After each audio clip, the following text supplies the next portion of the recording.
Olá a todos, eu sou Cláudia Vidal e eu estou na presidência da Associação dos Profissionais em Controle de Infecção Hospitalar em Pernambuco, a ACIP, e na vice-presidência da Associação Brasileira dos Profissionais em Controle de Infecção e Epidemiologia Hospitalar, a ABIH. E sejam todos muito bem-vindos à série webinar Maio pela Prevenção e Controle de Infecções Relacionadas à Assistência à Saúde, promovida pela ACIP, com o apoio da ABIH. É com muita alegria e muita satisfação que nós estamos contando hoje aqui com a presença da diretoria da ACIP, com a nossa convidada ilustre, a nossa querida Denise Cardo, e com a presidente da ABIH, doutora Viviane Carvalho Ressel Dias, para quem eu vou passar a palavra para fazer a apresentação do nosso webinar. Muito obrigada a todos. Com você, Viviane. Muito obrigada, Cláudia, pelo convite aqui para participar dessa abertura.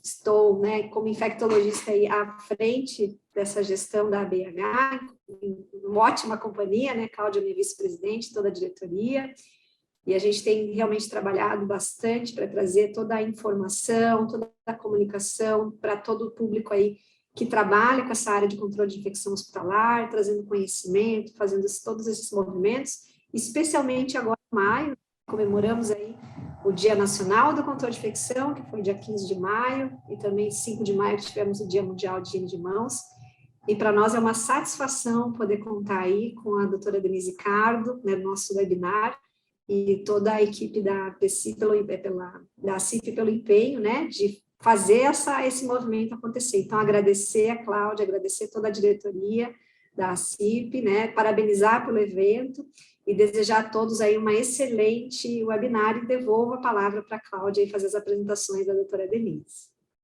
Muito obrigada, Viviane. Então, mais uma vez, muito bem-vindos. Quero agradecer também a oportunidade de estarmos juntos aqui, agradecer à diretoria que está presente, agradecer a todos vocês que estão nos ouvindo e ao nosso apoio, através do Carlos, a nossa plataforma aí de apoio e toda a equipe. Nós sabemos que a pandemia da Covid-19, ela levou à tona as fragilidades dos sistemas de saúde no mundo inteiro, em especial nos países com poucos recursos financeiros. Práticas baseadas em evidências para redução de danos em saúde, prevenção de infecções e segurança do paciente se tornaram o centro do cuidado, com necessidade premente de adaptação de protocolos clínicos, implementação de boas práticas na assistência, fortalecimento da vigilância de medicamento, construção de planos de contingência, redesenho de sistemas, de fluxos assistenciais, o que envolve todo o corpo de profissionais dos serviços de saúde. E é por isso que nós vamos estar aqui reunidos hoje com a doutora Denise Cardo. Doutora Denise, ela é diretora da Divisão de Promoção da Qualidade do Cuidado do Centro Nacional para Doenças Infecciosas Emergentes e Zoonóticas do CDC, o Centers for Disease Control and Prevention, dos Estados Unidos da América. Denise atua no CDC desde 1993 e ela vem dirigindo essa divisão desde 2003. E o trabalho de Denise abrange atividades relacionadas à prevenção de infecções e resistência antimicrobiana, a promoção de segurança na assistência à saúde, bem como respostas às infecções emergentes, incluindo o Covid-19. Doutora Denise, ela é reconhecida internacionalmente por sua expertise e liderança na área de epidemiologia, na área de prevenção de infecções, de resistência antimicrobiana, sepse e nas interações para a promoção da saúde, além de ser autora de várias pesquisas e capítulos do livro e muitos prêmios recebidos por seu trabalho, que é de extrema relevância e muito reconhecido. Então, é com isso que nós vamos estar aqui hoje abrindo o nosso webinar. Agradecemos de coração, doutora Denise, essa oportunidade, o seu tempo, para estar aqui compartilhando conosco conhecimentos e experiências. Doutora Denise, por favor, a palavra é sua e pode começar a compartilhar a sua apresentação. Muito obrigada. Microfone, Denise. Eu aproveito para lembrar a todos que as perguntas podem ser feitas através do chat do nosso YouTube e que nós, ao final da apresentação, vamos estar aqui repassando as perguntas, as dúvidas e os comentários para a doutora Denise, de modo que possamos interagir e todos aproveitarmos ao máximo a nossa experiência aqui hoje com esse webinar. Muito obrigada. Quero agradecer a você, Cláudia, e a todos pelo convite. É realmente para mim um prazer muito grande participar desse evento e participar não só esse evento, mas toda a celebração que que eu estou vendo que está acontecendo no Brasil para realmente continuar promovendo a prevenção de infecções e celebrando sucessos. Então, eu vou falar sobre o impacto da pandemia na realidade da área de saúde dos Estados Unidos. Eu não tenho nenhum conflito de interesse e a minha apresentação é um reflexo da minha posição. Então, eu quero começar falando que antes da epidemia, nós realmente conseguimos mostrar que quando a gente segue as medidas de controle de infecção, de controle e prevenção das infecções, tem um sistema para avaliar se está tendo impacto ou não, a gente consegue ter impacto. Não só em termos das infecções ligadas a catéteres, que a gente vê uma grande diminuição, mas também em infecções causadas por bactéria multiresistente. E vocês podem até pensar, talvez isso que você está mostrando seria uma tendência natural das infecções, o que não é o caso, porque essas infecções eram as infecções que a gente conseguiu diminuir nos hospitais, com grandes intervenções, fazendo um monte de intervenção. Na comunidade, a gente não viu esse mesmo decréscimo. Então, realmente, o sucesso é o resultado do sucesso em termos de é possível e temos que fazer mais. Daí, o que aconteceu com o Covid, a pandemia? Mostrou que o sistema tinha vários problemas, e como a Cláudia falou, esses problemas só que não são só de países com poucos recursos, isso mostrou em geral. Nos Estados Unidos ficou muito claro. E algumas desses problemas não eram novos, a gente até sabia, mas era novo para aqueles que não trabalham na área. Então, a gente viu que tinha realmente, em termos de como delivery a saúde, que a prevenção, os programas de prevenção e controle de infecções não são na mesma qualidade ou talvez até presente na mesma quantidade em todos os tipos de locais onde o sistema de saúde promove procedimentos e tudo mais. A gente viu a grande problema que aqui a gente chama de nursing homes, que no Brasil não tem uma equivalência muito grande, que é do que acontecia nas instituições após o cuidado agudo, após sair do hospital. Vimos muito problema em termos de poder realmente detectar a infecção e poder não só tratar, mas fazer de tal maneira que não tivesse transmissão. Uma coisa que a gente vê que até antes talvez a gente não desse tanta importância é que muitas pessoas que acabam sobrevivendo da infecção, acabam tendo problemas crônicos, e a gente vê isso também na parte das infecções na área de saúde. Proteção dos profissionais de saúde, fundamental. E a parte de disparidades e falta de igualdade em termos de acesso à saúde e qualidade de saúde. Então, eu vou abranger um pouquinho de cada um desses temas. Mas uma coisa muito fundamental que a gente viu é que, desde o começo, não tinha uma grande conexão entre saúde pública e saúde hospitalar ou em rede, mesmo que não fosse hospitalar, em nursing homes. Não tinha uma conexão tal que tinha uma ação conjunta. E isso foi um grande problema para todos nós. Então, eu mostrei para vocês o sucesso que a gente teve antes do Covid, prevenindo infecções, uma coisa assim que realmente estava assim, muito orgulhoso, todo mundo é muito orgulhosa desse progresso nos Estados Unidos. E daí o que a gente viu no segundo ano da pandemia é que tudo voltou ao que era antes.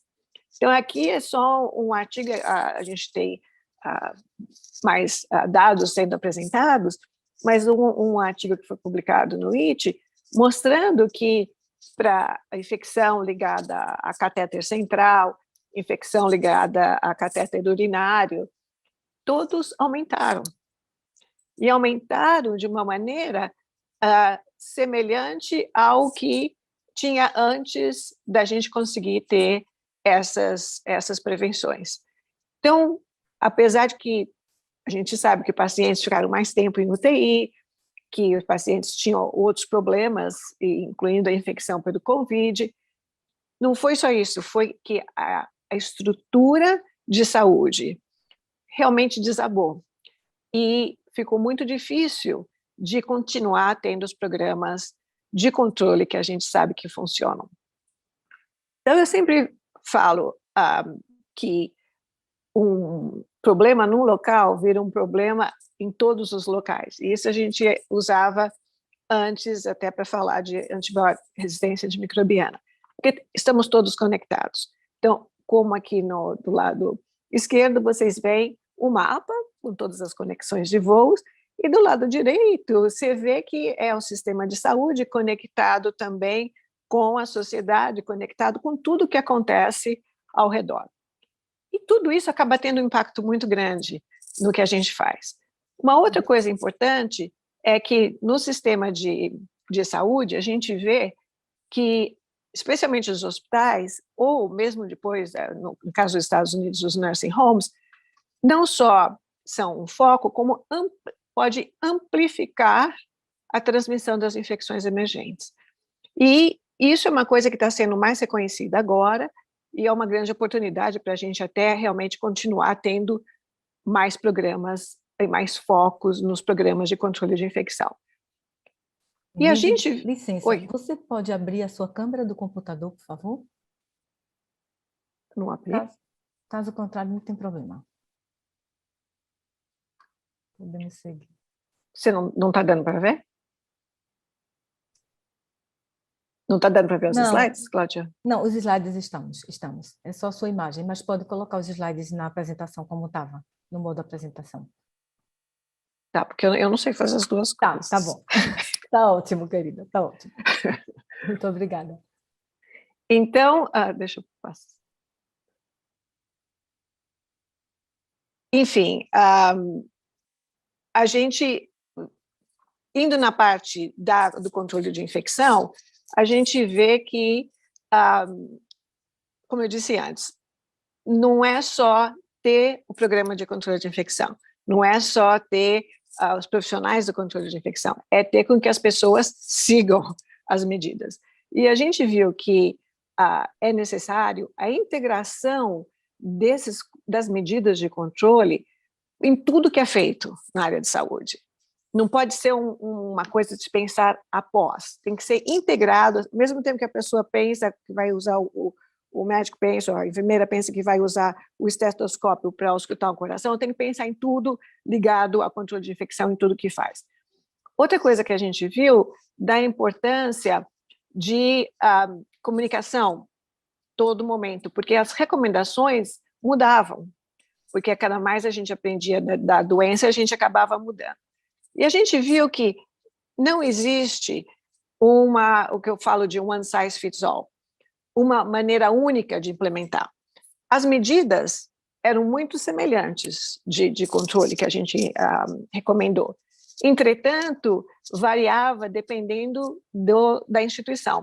Então, por exemplo, as medidas para hospitais eram muito semelhantes às medidas para nursing homes, mas a implementação era completamente diferente.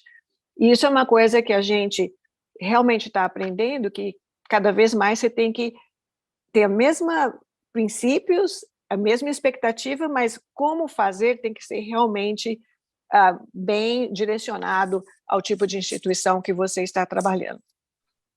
Então, eu comentei o papel que a gente chama de post-acute care, que é não só além do hospital, e a importância da amplificação, que a gente viu, já começou a ver com a resistência antimicrobiana. Eu não vou entrar em detalhes desses gráficos, mas é só para mostrar no gráfico da esquerda, isso era um CRE, um surto, que a bolinha do meio era um paciente num local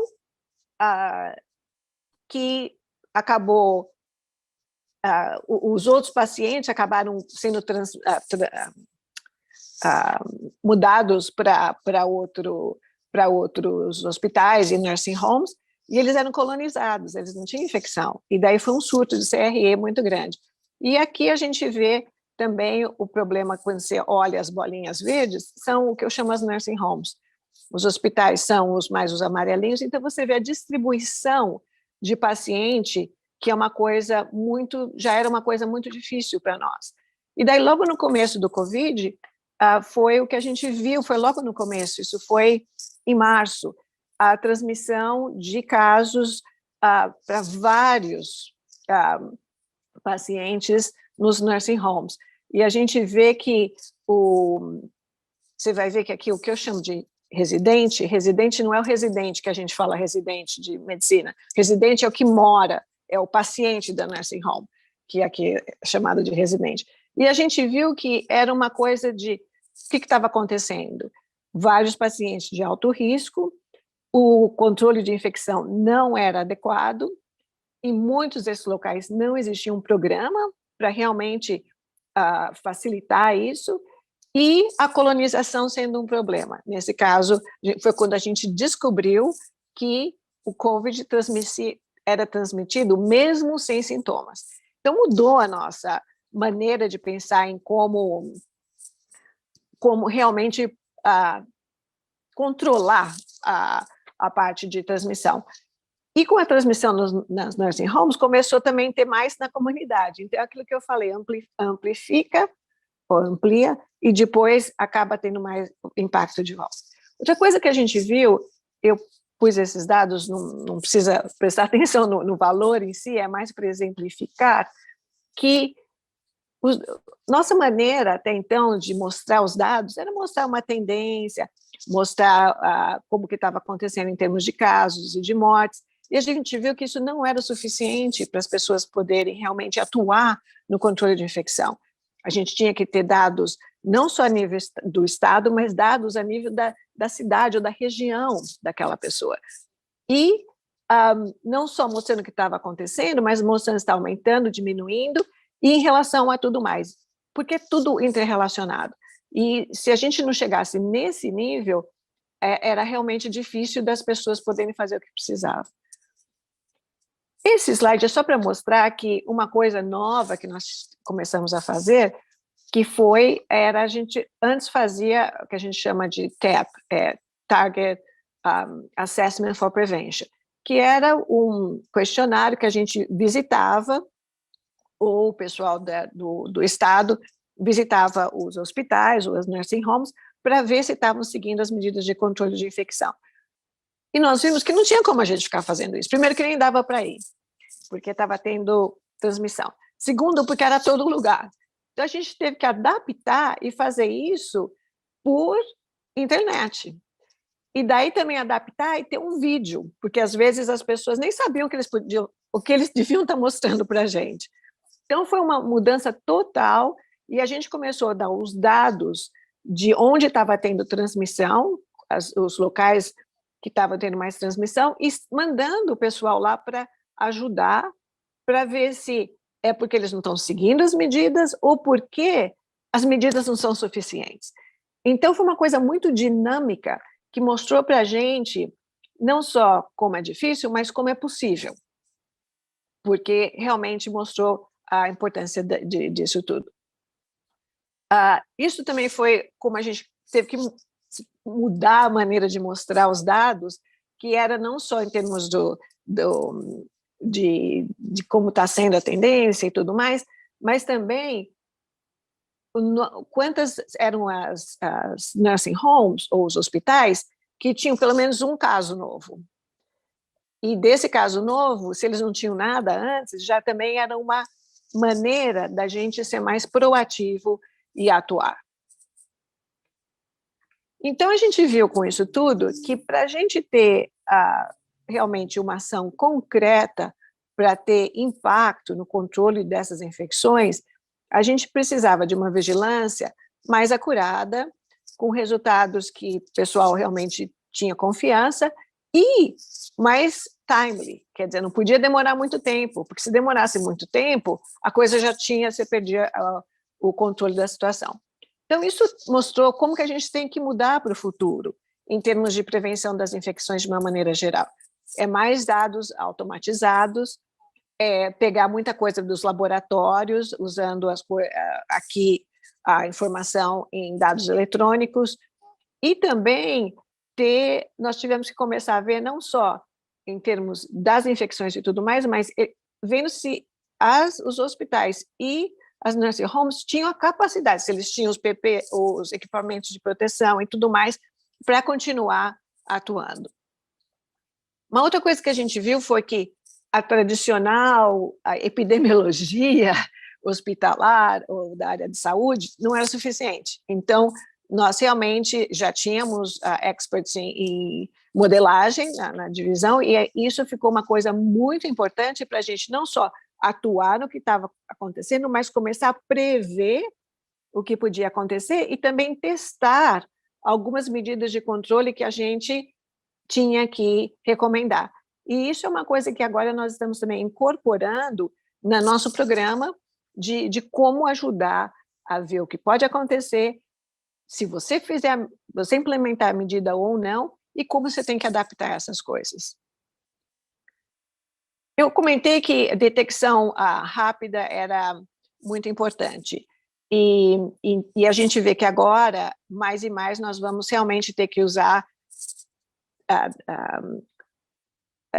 equipamentos e recursos laboratórios que permitam até a gente ver se a bactéria é resistente ou não, e redefinir o que a gente chama de surto, porque não precisa esperar ter um monte. Com a maneira mais fácil de detectar, a gente realmente precisa redefinir como a gente fala no surto.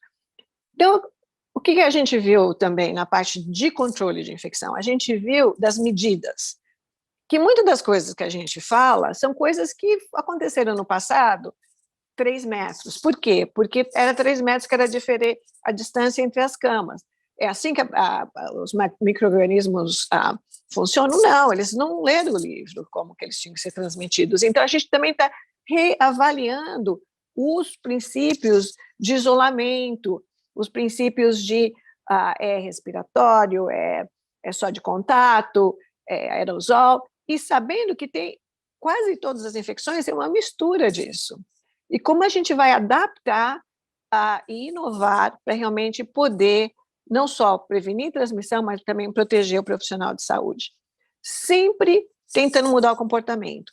Entretanto, a gente sabe como é difícil, especialmente numa situação como aconteceu de COVID, ter algumas coisas que são automatizadas, então não depende do sistema falhar. Até falha, mas não falha tanto. Então, coisas para remoção de catéteres, realmente uma série de algoritmos que pode ser colocado até no sistema clínico e também ajudar em toda essa parte de controle. A proteção dos profissionais de saúde, fundamental, super difícil. A gente viu que realmente o que a gente recomenda é muito difícil. A gente tem que começar a pensar em outras maneiras de proteger, maneiras mais fáceis e que não precisa complicar tanto. A exaustão que a gente viu, o problema mental, social, as pessoas trabalhando, preocupadas com a família, e aqui, pelo menos, muita crítica em todos os sentidos. E nós vimos como é importante você ter realmente o envolvimento das lideranças e muita comunicação. Porque a confiança, o trust, eu sempre falo que é o mais fundamental. E para as pessoas seguirem, para os profissionais da saúde seguirem o que a gente recomenda, tanto para os pacientes como para a proteção própria dos profissionais, eles têm que ter uma confiança antes da crise começar nas pessoas que estão recomendando, porque senão não vai fazer. E a mesma coisa a gente viu com a vacinação. Como foi difícil nos hospitais, a gente conseguiu uma porcentagem de profissionais de saúde muito maior que foram vacinados. Nos nursing homes foi muito difícil. E daí, então, começaram as leis falando, não é obrigado, daí criou mais, Então, a gente também está aprendendo como que nós vamos fazer para aumentar a vacinação para a influenza e para o Covid no futuro, porque nós vamos continuar tendo vacina, tendo que ser vacinado. Então, realmente mostrou que não é chegar e falar tem que fazer, você tem que criar aquela estrutura que não é só ter os equipamentos, ter as pessoas, é ter o que eu falo do trust, a confiança e sempre explicando o porquê, não só explicando o que fazer, mas o porquê fazer. Só que o problema que a gente tem aqui, em termos de ter enfermeiro suficiente, tanto na nursing homes no hospital, já era um problema antes do Covid.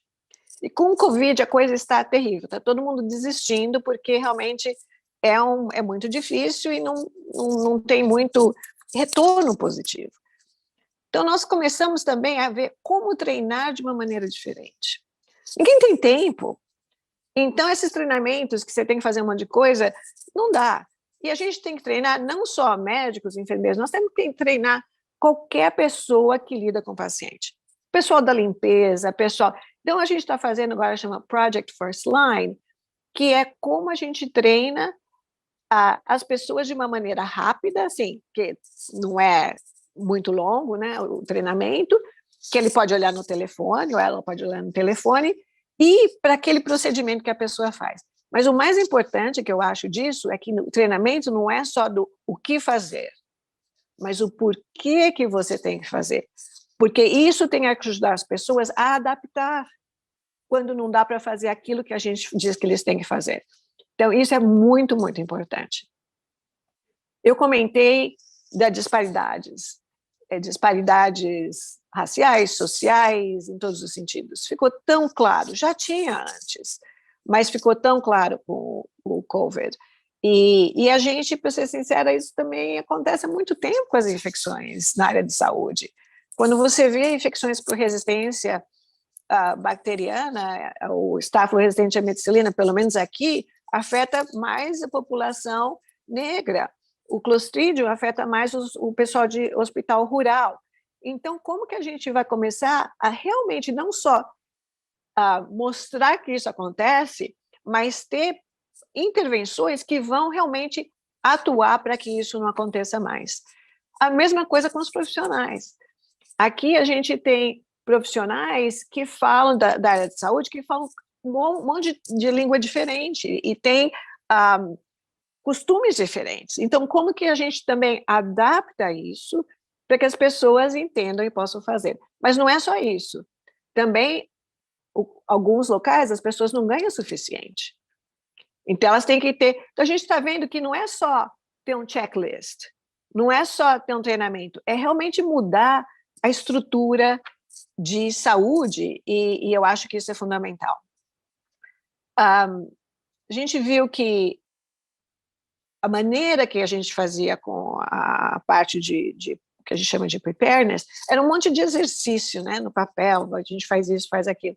E a gente viu que não é por aí, que realmente a conexão com a área de saúde pública é fundamental, a comunicação é fundamental, e cada um saber exatamente o que tem que fazer. Porque a gente viu, fecha a cirurgia eletiva, fecha isso, então ficou uma confusão. Então eu acho assim, a gente aprendeu o suficiente agora para começar a implementar essas coisas antes de crise, porque isso pode acontecer mesmo que você tenha um surto pequeno no seu hospital ou na sua clínica. Então é uma maneira de começar realmente a se preparar para responder, e eu falo preparar para não falhar, que é bem diferente só de responder. Como a gente se prepara e prepara o sistema de saúde para não falhar.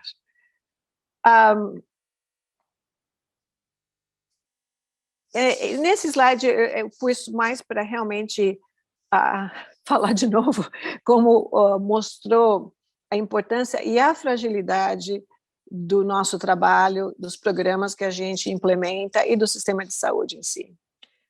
Ao mesmo tempo, é uma grande oportunidade para realmente rever, não o que a gente faz, mas como a gente faz e como integra tudo isso com tudo o que está acontecendo para que as coisas não desapareçam quando tem uma crise. E acontece o que aconteceu aqui nos Estados Unidos. Toda a prevenção que eu mostrei para vocês voltou o que era 10 anos.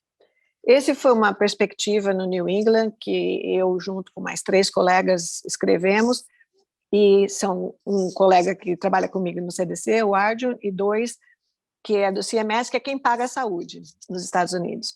Então, a gente fala que realmente o que aconteceu não foi só aumento de infecções, aumentou o número de pessoas caindo nos hospitais. O patient safety realmente, e também para os profissionais de saúde, que aumentou de coisas.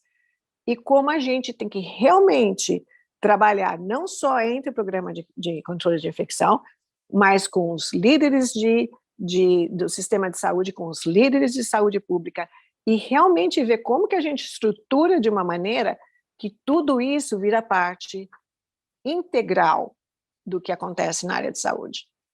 Então, só para finalizar, a gente viu que aumentaram as infecções, aumentaram não só as infecções relacionadas a catéteres e tudo mais, porque tinha mais, mas também aumentaram muitas infecções ligadas por resistência, o que mostra que tem que continuar com os programas e até aumentar a aderência a esses programas.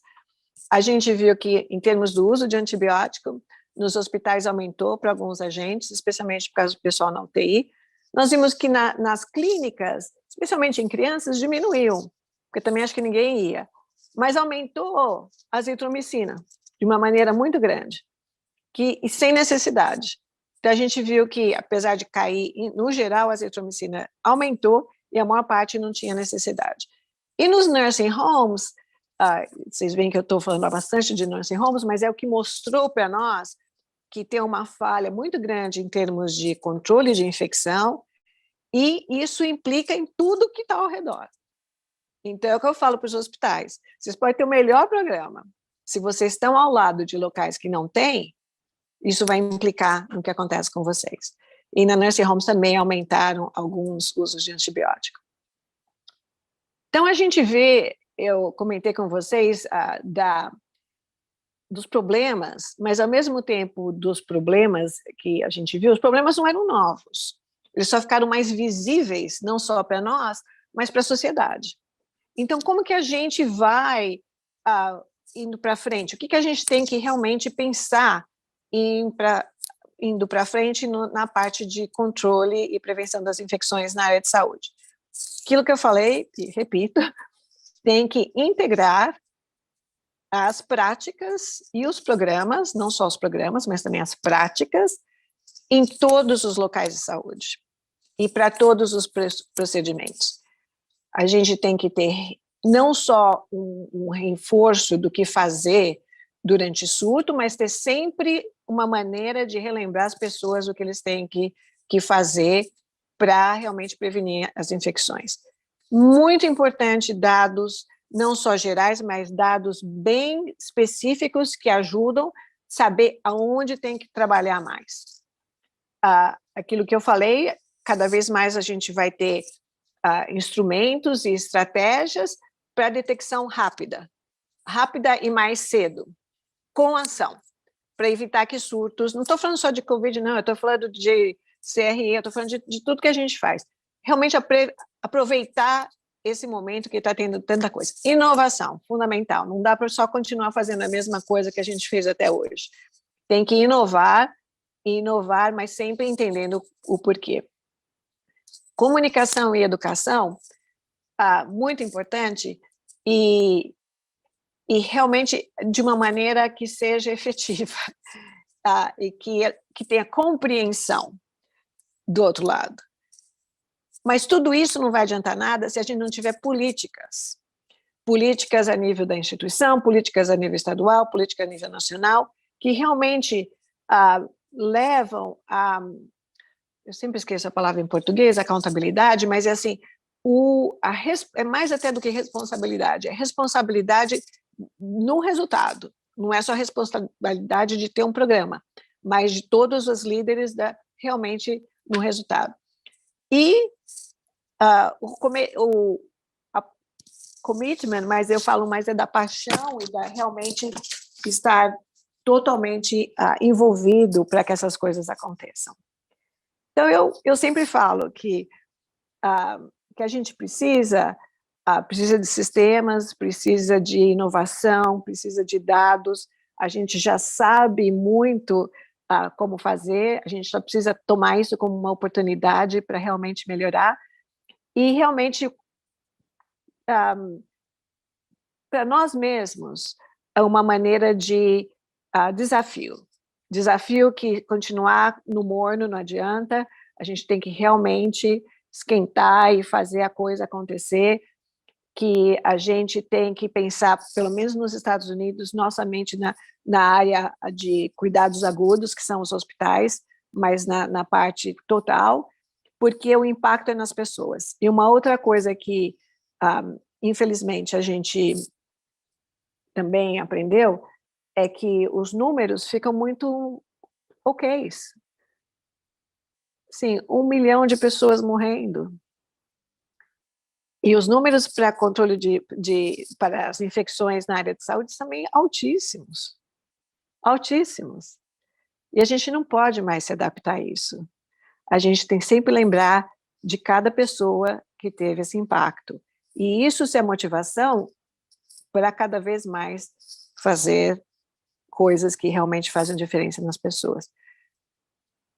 Eu quero agradecer por tudo que vocês estão fazendo, porque eu acho que o trabalho de todo mundo, especialmente durante a pandemia, é o que tem salvado vidas, e é muito difícil, a gente sabe como é difícil, e vou agora estar pronta para as perguntas, e daí vocês até vão poder me ver. Obrigada. Ô, Denise, muito obrigada. Nós aqui temos assim uma satisfação imensa de ouvir todo esse trajeto que você compartilhou conosco. Parabéns, sua apresentação foi fabulosa. Eu acredito que alguns pontos que você tocou, eles são fundamentais, né? Você falou no propósito, então eu acho que isso é o que move as pessoas, isso é importante. Então, se conseguir, inclusive, encontrar esse propósito comum, as pessoas saberem por que estão ali, o que é que tem que ser feito, você tocou nisso de uma forma extremamente clara e mostrando que isso é um ponto importante. E uma coisa que me chamou muita atenção é a questão de que, da mesma forma que nós estamos hoje conectados, né, o mundo inteiro, e daí nós temos essa circulação, você mostrou ali muito bem, né, todo aquele panorama em relação ao caso índice, depois toda a disseminação, a preocupação que não pode ficar restrita aos hospitais, grandes hospitais de emergência, hospitais de agudos, então nós temos que olhar para todo o sistema de saúde, todo o nível de atenção. Então, eu falei no paralelo aqui no Brasil, por exemplo, então nós precisamos trabalhar muito bem, expandir as ações de controle de infecção e segurança do paciente, consequentemente, para a atenção primária à saúde. Então, isso é fundamental. A gente tem um manual que foi publicado até agora, acho que é um ano 2020 ou 2021, por uma equipe lá do Rio Grande do Sul, que é a segurança no cuidado primário, pensar nos home care, pensar nos hospitais de crônicos, que assim, a gente não tem os nursing homes, como você falou, mas assim, os nossos hospitais de crônicos, então, sabemos que são um reservatório de multiresistência antimicrobiana, e aí vem agora reservatório de Covid, de tudo que a gente imaginar do ponto de vista de infecção. Então, trabalhar bem, né, o controle de infecção nos diversos níveis de assistência à saúde, nos diversos tipos de organização, é mandatório, não é, Denise? É fundamental, e é o que eu sempre falo, não só como profissionais, mas para você ter impacto even na sua instituição. E porque você pode ter o melhor programa, se não existe um programa regional vendo toda a implementação nos sistemas, como você falou, não vai funcionar. Então, você tem que realmente, por isso que a importância do trabalho das associações, do trabalho da conexão com saúde pública, que eu sei que no Brasil não é tão fácil, mas que... E no trabalho com outros parceiros que podem realmente ajudar nisso.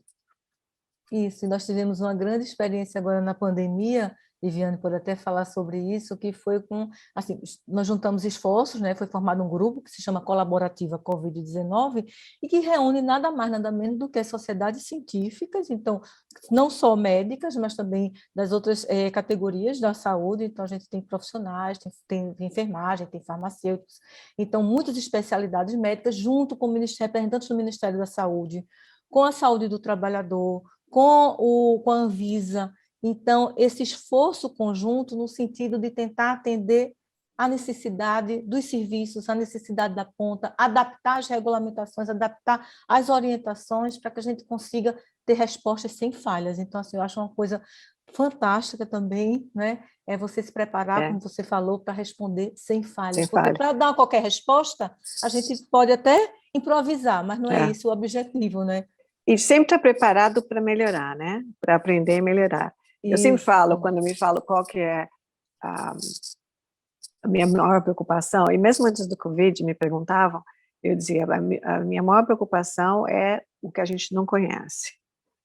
E o fato que a gente, aqui em inglês fala, take things for granted, que a gente acha que sabe tudo que está fazendo certo, que a gente tá bem, e o que não é. Então, sempre a gente tem que se realmente ser humilde de saber que a gente não sabe tudo, que os patógenos não escrevem os capítulos dos livros, a gente escreve como a gente acha que as coisas estão acontecendo. Então, e uma coisa que é fundamental, a gente sempre tem que ter como foco qual que é o impacto no paciente e no profissional de saúde. Esse é o foco. Então, é uma coisa que eu sempre falo, e às vezes não tem só uma solução, pense em todas, e comece a ver qual que vai ter consequências que às vezes poderiam ser positivas, mas às vezes não são. Então, é muito importante isso que você está falando. A gente tem algumas perguntas aqui, comentários, então, chegando aqui no chat, a nossa colega querida, Suzana, ela comentou, Denise, muito obrigada por ser sempre muito inspiradora. Suzana é uma querida que trabalha aí com a neonatologia e no controle de infecção, é da nossa CIP. Nós temos aqui a pergunta da querida também Viviane, não é, Viviane? Quais seriam as principais estratégias a serem usadas para efetivamente podermos mudar esse mindset do controle de infecções? Depois a gente tem uma outra sugestão. Eu acho, Viviane, que a maneira de mudar o mindset é mostrar que é possível. A gente mudou completamente o mindset nos Estados Unidos, porque a gente falou, olha, se realmente instituir medidas de controle e tudo mais, a gente previne. E isso ficou o que a gente espera. Então, eu falo, mudou a expectativa. E eu falo, daí não tem desculpa para não fazer. E só que você tem que realmente lidar também com aqueles que vão fazer que isso aconteça, ligados ao pagamento, ligados ao... Então, uma coisa que é o sistema. E o que eu acho que para nós foi fundamental foi o envolvimento dos pacientes e das famílias dos pacientes, que ficavam bravíssimos no começo, dizendo, como que vocês deixaram acontecer? E a gente dizia, não fui eu. Daí mudou completamente. É assim, nós também queremos... A gente falava, não só vamos prevenir as preveníveis. Daí diziam, por que não quer prevenir tudo? Não, eu quero prevenir tudo. Então, é o conceito de o que é melhor e como a gente vai nessa situação. E quando você falou da Suzana em neonatologia é uma outra coisa que eu sempre falo, não dá para pegar o que a gente faz nos adultos e mesmo as definições ou as taxas. Então, também, dentro da instituição, também você tem que ter coisas bem mais direcionadas, né? Porque neonatologia, por exemplo, é completamente diferente do que a gente vê no resto. Perfeito. Temos ainda aqui perguntas da querida também, Débora Otero, colega nossa, infectologista também, da VIH. No Brasil, temos muitas nursing homes e notamos seu impacto na disseminação de Covid, mas não é tão claro o seu papel na transmissão de MDR. E não temos as unidades de longa permanência difundidas como nos Estados Unidos. Acho que o que eu estou falando da nursing homes talvez seja o home care. É, isso. Mas uma unidade que temos aqui e que teve impacto na Covid, temos há anos com multidroga resistência, são as UPAs, que são as unidades de pronto atendimento, Denise. Então, são unidades pequenas que fazem aquela emergência de menor complexidade. Espero que a pandemia deixe ensinamento para a gente da necessidade de controle. Então, é mais um comentário da Débora em relação a isso. Isso que é importante, vocês saberem qual que é a conexão, que cada sistema de saúde é diferente, em termos do tipo de hospitais, o tipo de instituições. Agora, qual que é a conexão? E para nós, era antes os hospitais de longa permanência, hospitais pequenos, que a gente conseguiu arrumar. E daí ficou agora a nursing home, porque é onde vai e volta.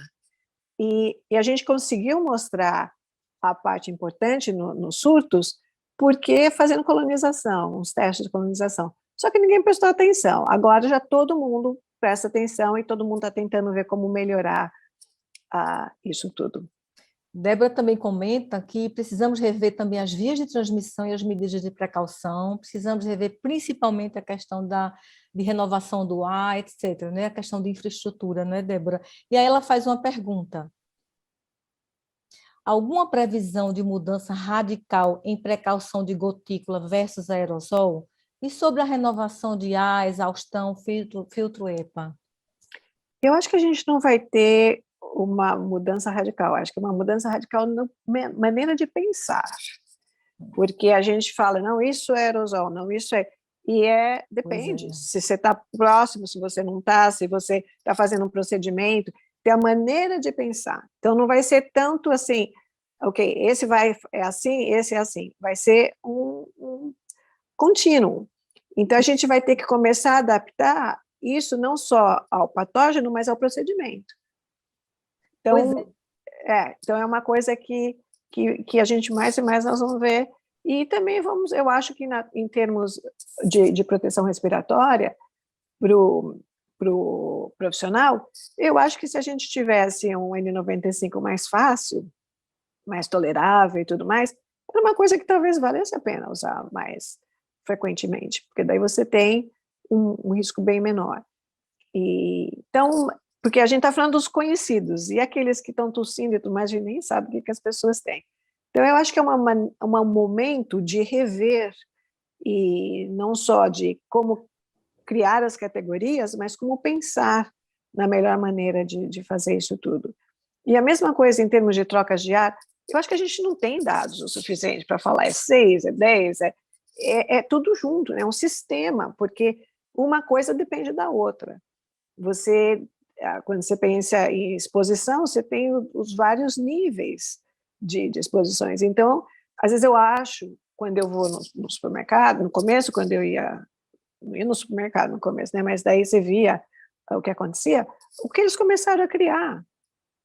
Muitas vezes muito mais criativo para proteger os funcionários do que às vezes a gente tem na área de saúde. Sala de espera, por exemplo. E isso tudo a gente discutiu. Eu tenho slides que eu mostrava no SARS, na primeira vez, e depois no H1N1.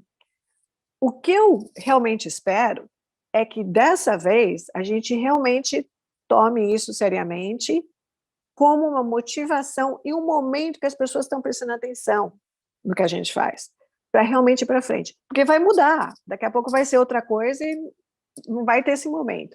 Então, isso que eu acho muito importante. Isso, Denise, eu acho que a Covid-19 ela veio dar assim, aquela sacudida, na realidade. Tirou o chão de nós que trabalhamos há tanto tempo no controle de infecção e há algum tempo, menos tempo na segurança do paciente, mas assim, começou uma série de questionamentos, é como se nós estivéssemos um pouquinho paralisados ou um pouquinho assim, estagnados do ponto de vista de chegamos até aqui, mas eu lembro que o paradigma que nós tínhamos há décadas e décadas de controle de infecção era que a infecção era tida como normal, dependendo da característica do paciente, aí houve essa mudança de paradigma aí de uma forma muito, muito importante, que toda e qualquer infecção é igual a zero até que se prove o contrário, então a infecção zero é possível, então dano zero é possível. E é com isso que nós estamos trabalhando. E Covid veio trazer à tona, você falou super bem, toda a questão da complexidade e da fragilidade de todo o processo da assistência à saúde e a questionar também uma série de conceitos que nós tínhamos muito arraigados e que não respondem a tudo. Então, essa questão mesmo da transmissão respiratória, como você falou. Então, quem é que ficava pensando que influenza você pode ter aerossol? Claro que você pode ter também. Então, assim, isso tudo é muito dinâmico, isso depende de uma série de fatores, como você bem falou, do ambiente, da carga viral, etc., da proteção que você está, do distanciamento. Bom, e isso vai ter que ser trabalhado nesse pormenor. Também pensar na qualidade dos nossos equipamentos de proteção individual, né, da infraestrutura. Então, eu acho que isso é muito importante. Nós temos aqui também uma outra pergunta aqui, doutora Viviane. Nós identificamos que os profissionais não trocavam de EPIs entre situações de risco de aerossóis, aí nós mudamos a precaução não por pacientes, mas sim por setor de atendimento de pacientes com doenças respiratórias suspeitas. Acabamos indicando a N95, né, ou a PFF2, com essa característica, para todos daquele determinado setor de risco. Isso seria uma estratégia que deveria ficar permanente, na sua opinião? Ou seja, aquele setor parece que o risco é aerosol, então a gente vai instituir... Eu acho aquilo que eu falei, você tem que adaptar, não é uma one size fits all, e isso é uma maneira de adaptar com maior proteção. Então, você diminui a confusão. E a outra coisa que a gente está vendo nesse Project First Line é as pessoas entenderem o porquê que eles estão fazendo. Então, é muito mais fácil num grupo, com aquele mesmo tipo de procedimento, entender e um olha o outro. Então, eu acho que é uma coisa que realmente vocês têm que ver, como você viu, Viviane, que deu certo e continuar, e sempre explicando o porquê. Só as pessoas não fazem só pelo fato de fazerem. Ou seja, já estão de risco. E uma coisa e outra coisa interessante é explicar como é que as infecções são transmitidas, sem ficar complicando, né? E por que uma coisa é importante, porque talvez o olho não seja tão importante, ou porque... Então, isso ajuda as pessoas também a entenderem e se adaptarem. E uma coisa que, recentemente, eu fui entrevistada nessa história de 0 infecções, e eu falei que eu acho assim, o conceito bom, mas eu mudei um pouco a história. Eu falo que a gente quer eliminar, porque não é 0. Porque tem esse conceito de 0 e daí você acabou. Você não precisa fazer mais nada. Não. Então, eu falo que a gente quer perfeição, sem infecção, mas isso é um processo. Isso é um processo, porque é o que a gente acabou de ver. Monte de a prevenção, que agora não estava acontecendo mais. Então, a gente tem que ver realmente como um processo que mostra que é possível, mas tem que estar sempre aprendendo e inovando e cada vez mais prevenindo. Perfeito, Denise. E para finalizar, nós temos aqui uma proposição, não é, Viviane? Haveria a possibilidade de trabalharmos em conjunto, Denise, um infográfico que divulgue a nova proposta? A gente poderia pensar em divulgar isso pela BIH, né? Pela Associação Brasileira. A gente pode pensar como fazer isso, e tem gente que trabalha comigo que está trabalhando também com grupos no Brasil, a Fernanda Lessa. Então, a gente pode até pensar como adaptar para uma coisa que tem mais sentido. A Maria Clara também é muito envolvida, o pessoal em São Paulo, mas também fora de São Paulo. Eu acho que é uma coisa que a gente pode realmente pensar, mas mesmo com o infográfico, é lembrar que não vai resolver tudo, é mais uma coisa de princípios. E que a gente realmente tem que pensar, tudo vai variar de como acontece. A experiência que vocês falaram, em termos dos hospitais para pacientes crônicos, em termos dos nursing homes, em termos do home care, o que é feito nesses locais, e também talvez varie por estado. Então, os princípios que são fundamentais. Eu acho que os princípios, e nisso que a gente pode, é lógico que a gente pode trabalhar junto. E como você falou, adaptando, né? Adaptando para Adaptando, cada mas unidade. sempre Isso, pensando no paciente. Não é isso. adaptando para ficar fácil, Não, adaptando para isso, ficar fácil perfeito. para prevenir a infecção no paciente e no profissional, Para que eu acho fazer que o é fundamental. certo e evitar a falha. Perfeito. Exato. Temos duas últimas perguntas antes da gente encerrar a sessão. Uma é, doutora Denise, como explicar o aumento de infecções em UTI COVID exclusivas para COVID, apesar da precaução de contato e aerossol maiores que a UTI geral, onde a maioria dos pacientes estava em precaução padrão? Só que a UTI que eu falei é infecção urinária. Não é a UTI de cuidados. A gente não viu muito transmissão de COVID nesses locais, porque realmente as pessoas estavam com tudo isso. Em compensação, nas nursing homes, a gente viu por quê? Porque vinha o pessoal que não era vacinado, os funcionários que não eram vacinados, entravam e acabavam transmitindo. Daí todo mundo junto, daí transmitia, e daí que a gente viu que se tinha um caso, a gente testava todo mundo e isolava o lugar todo. E daí a gente conseguiu controlar. A gente mostra que a gente conseguiu realmente controlar. Mas o que eu estava falando era mais UTI em inglês, Urinary Tract Infection. Perfeito, perfeito, Valquíria, espero que a gente tenha respondido, e nós já estamos aqui indo para o final. Quero agradecer muito a presença de todos vocês, agradecer a presença da doutora Denise Cardo. Se nós pudéssemos, passaríamos, eu acho que horas aqui, Denise, conversando com você, ouvindo sua experiência, ouvindo suas recomendações, e como Suzana bem falou, a inspiração, porque você nos inspira a todos aqui.